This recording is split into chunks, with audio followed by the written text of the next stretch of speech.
Yes. Today's class is truly going to be amazing and very insightful.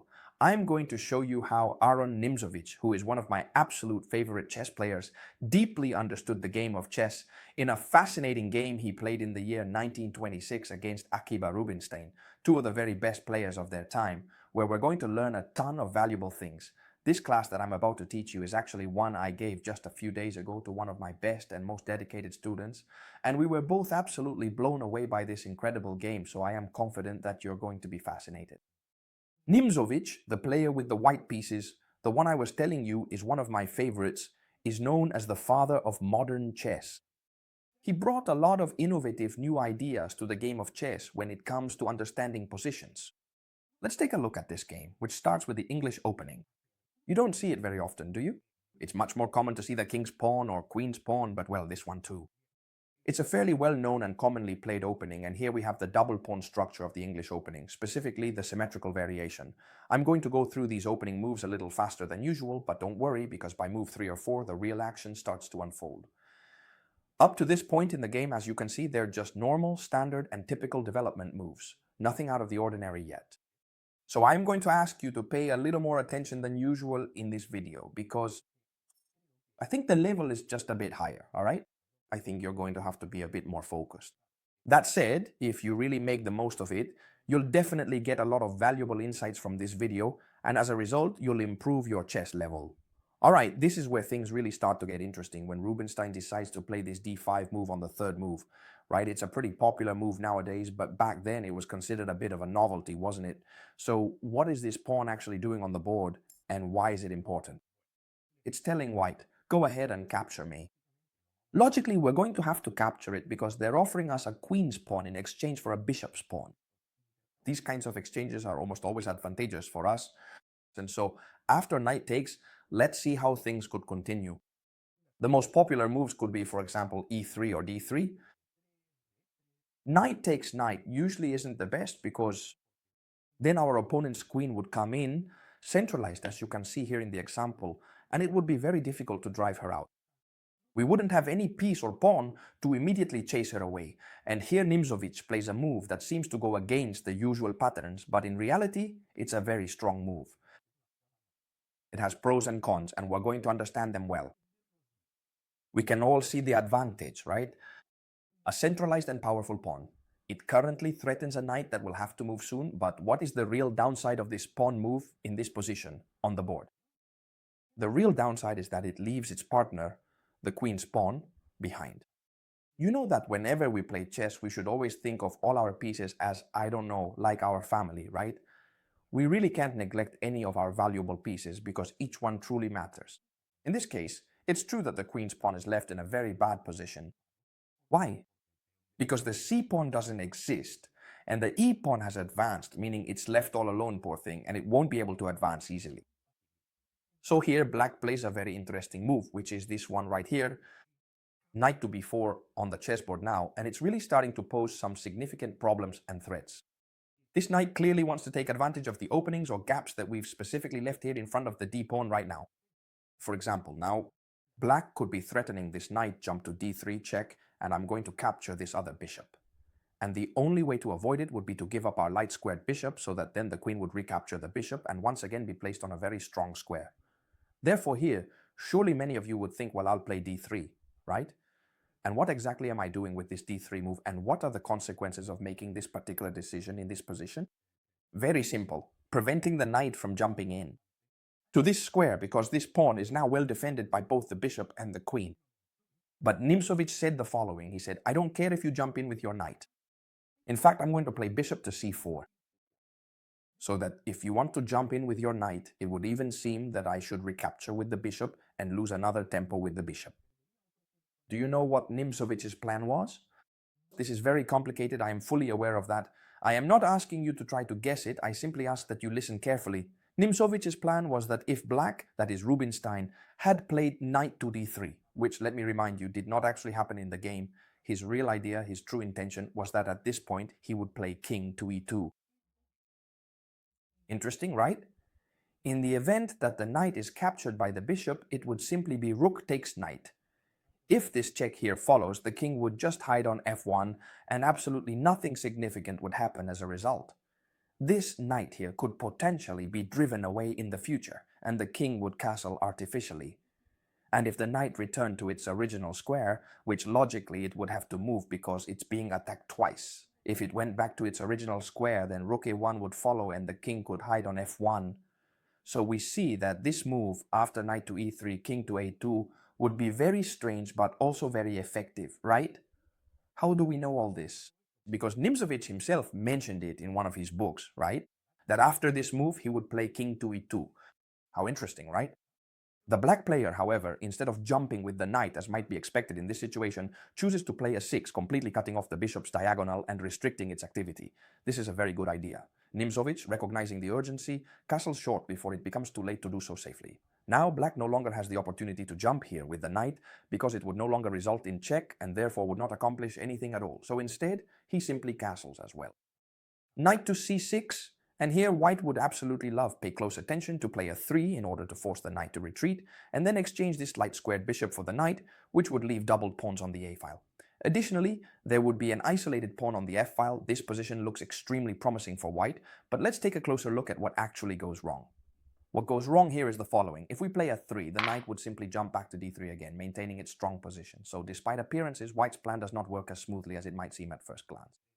This starts to become a constant annoyance for us. These are the significant and far-reaching consequences of leaving a backward pawn on the board.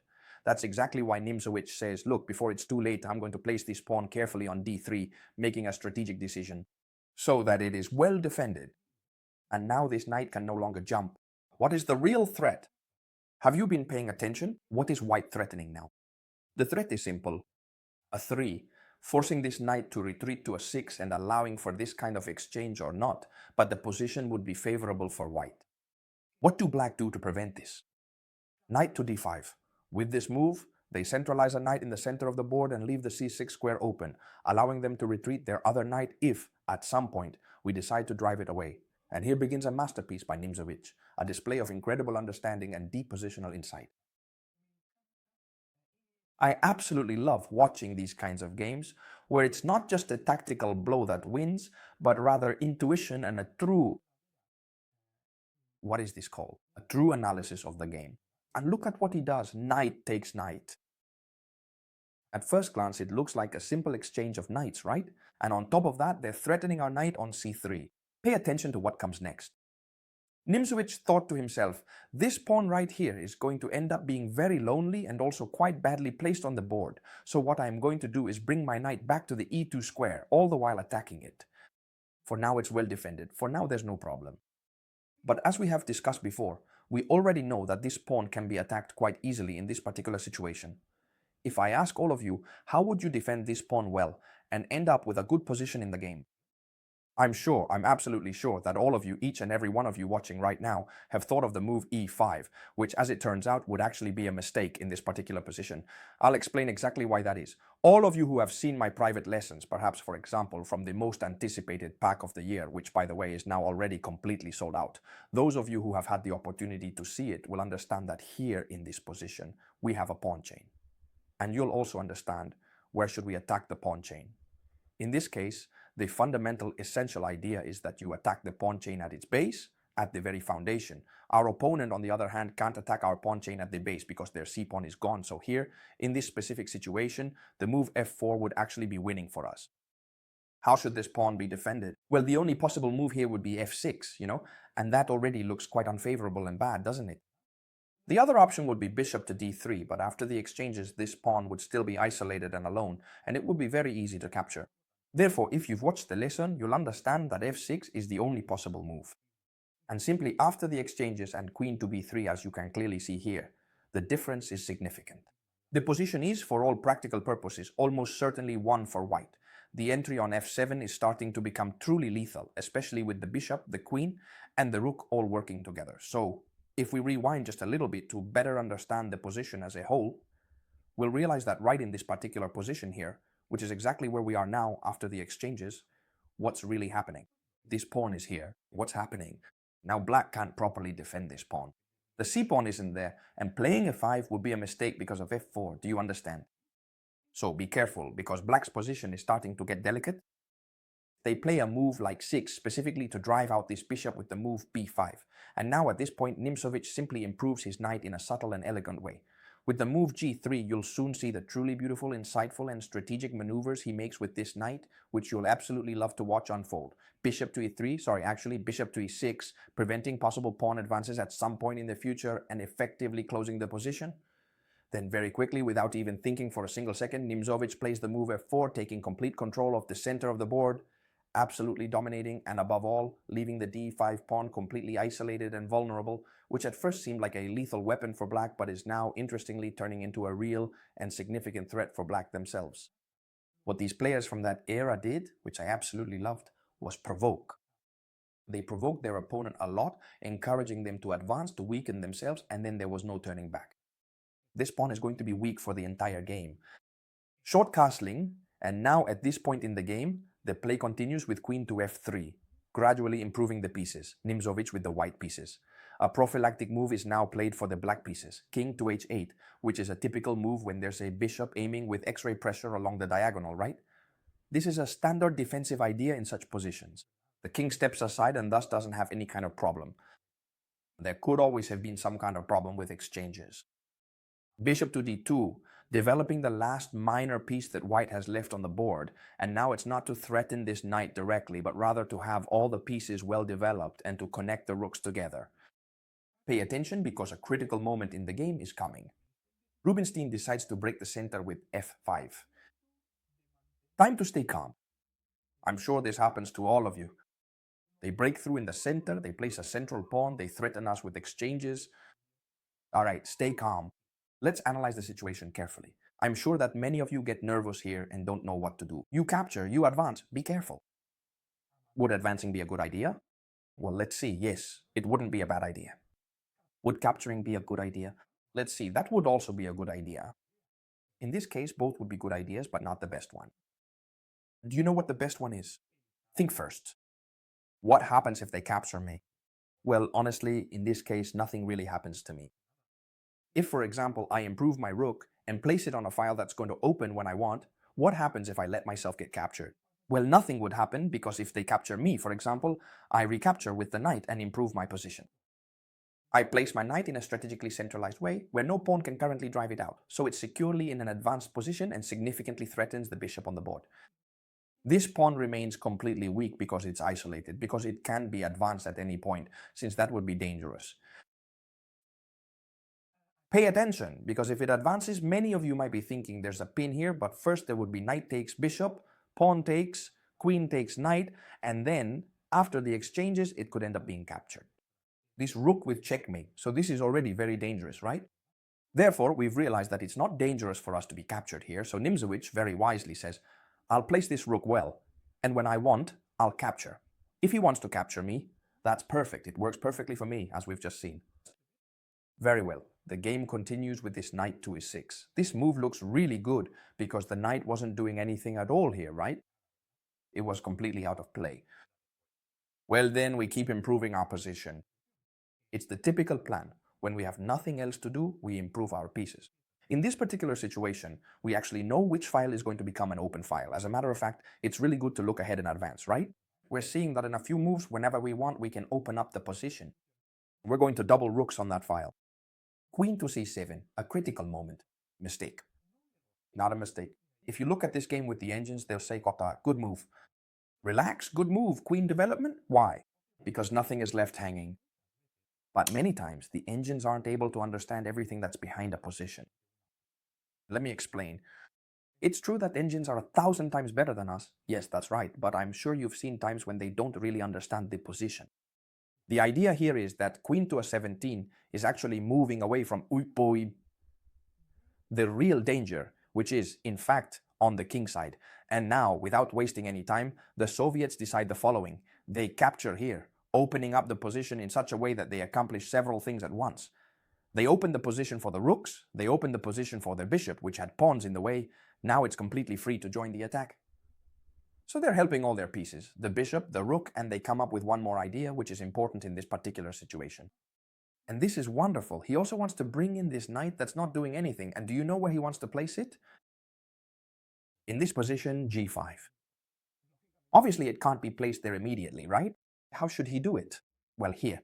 After the pawn exchanges, pawn for pawn and pawn for pawn, Nimzovich makes the brilliant move knight to h1, a maneuvering move. You're all seeing it, right? What does he want to do? Knight to f2, knight to h3, and then the knight to g5. That's exactly why he decides to play his knight to h1, in order to improve all of his pieces on the board. Impressive. Just imagine the position. Let's think. A bishop aiming at the king, a knight on g5 also threatening to break in, the rooks, a queen that can join in. Perfect, right? The game continues with bishop to d7, a developing move that doesn't give us any cause for concern, so we can stick to our plan. Knight to f2. Now the rooks are placed in the center as they should be. Instead of continuing with knight to h3, it's better to prepare things properly first, so that if they capture now, we can recapture with the rook, and we're not forced to recapture with the queen. If we were to recapture with the queen, they could follow up with a rook. Rook to e8, threatening our queen and gaining a tempo. Therefore, here we double the rooks, and after rook takes, we can recapture with the rook, which is what happened in the game. Now we continue with our plan. Black plays knight to d8, improving his knight, realizing he needs to come back to defend.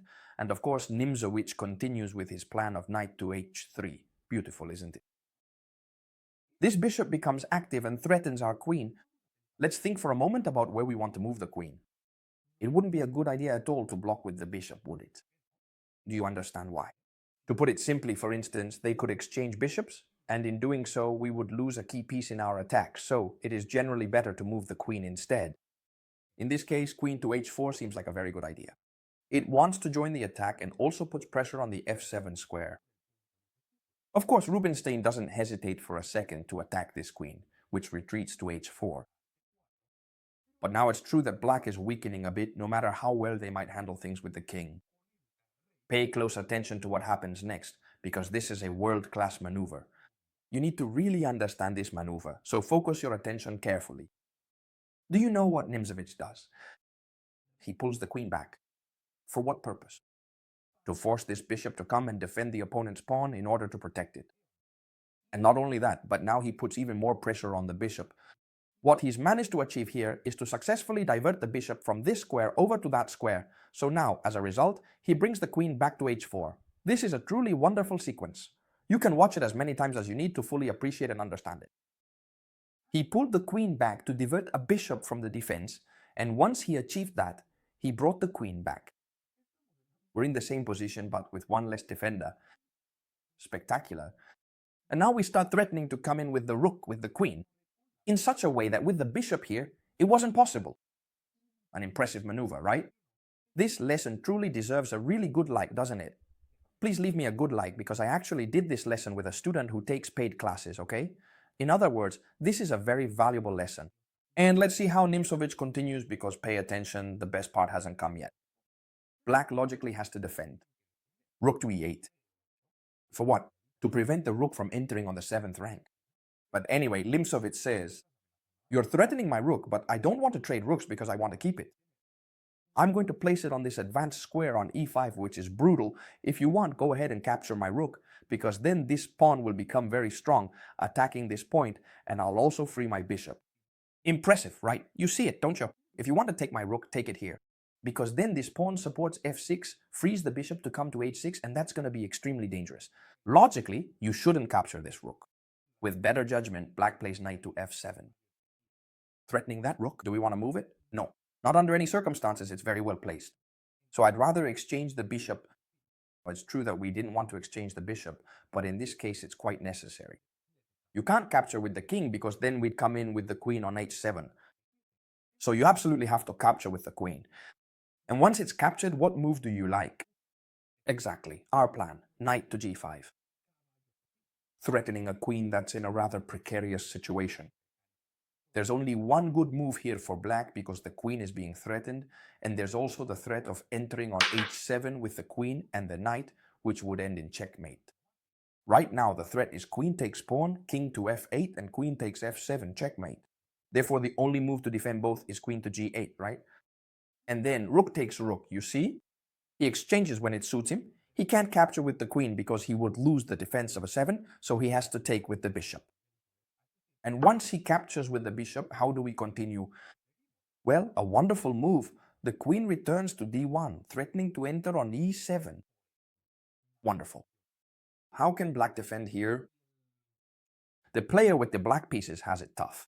For example, if he tries moving the bishop to c6, the entry on c7 cannot be prevented in any way. The king has to run, and honestly, after this move, black is in a very bad position. Let me explain. What could black do here in this position? If they try to save this bishop, for example, by capturing the pawn, mate comes in 2 moves. How does the mate happen? Well, with this move here, and queen to f6 is unstoppable. They would have to give up material. Do you see it? How can queen to f6 be prevented? It can't be prevented in any way, you see that, right?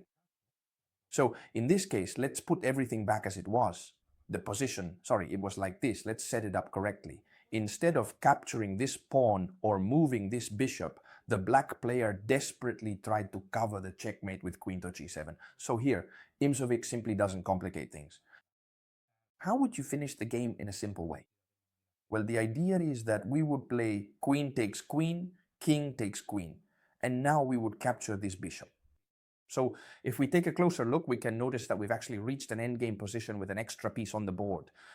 The game continued for a few more moves, but it was absolutely impossible for black, with just a piece for a pawn, to equalize or even come close to achieving a balanced position. Therefore, this game ended in this way, a true work of art. Thank you so much for the support, and thank you so much for all the support I'm also receiving for the book. I know I might be a bit repetitive, but honestly, you already know how many hours I've spent writing this book. It's been a crazy amount. And I'm being completely honest, I've already read it twice, and it's a spectacular book. Let me explain why. Above all, if you feel stuck at your current level in chess or with anything else in life, I'm serious, with anything else in life, I'll just leave it at that. Because it's available in both Spanish and English. This book helps you develop positive and constructive habits to break out of that cycle, to put yourself on the side of people who make progress, both in chess and in any other area of your life. You already know that besides chess, I like a lot of other things, and I'm very aware that I really enjoy making progress in them and that I'm very competitive. Well, in this book, I explain how to do that. On top of that, of course, you also have, these are excellent chess lessons that I haven't previously shared in any of my videos, and especially the last part, which is probably your favorite, the problems section. Here you'll find truly spectacular and engaging problems, and I've intentionally left space for you to solve them. I've included all of them, absolutely all 100, taken from real, authentic games, featuring key moments from actual positions. So thank you very much, because in this first week, we've already sold 250 copies, and it seems you're really loving it. I'm only receiving great messages, so you can't imagine how happy that makes me. You can find it available down here in the description, both in physical format, that is on paper, to receive at your home, and in digital format, which is more affordable, of course. It's all down here in the description, okay? Available in both Spanish and English. So I hope you really enjoyed this video. Thank you all so much, and I'll see you tomorrow, as always, in the next video, friends. Goodbye. Thank you.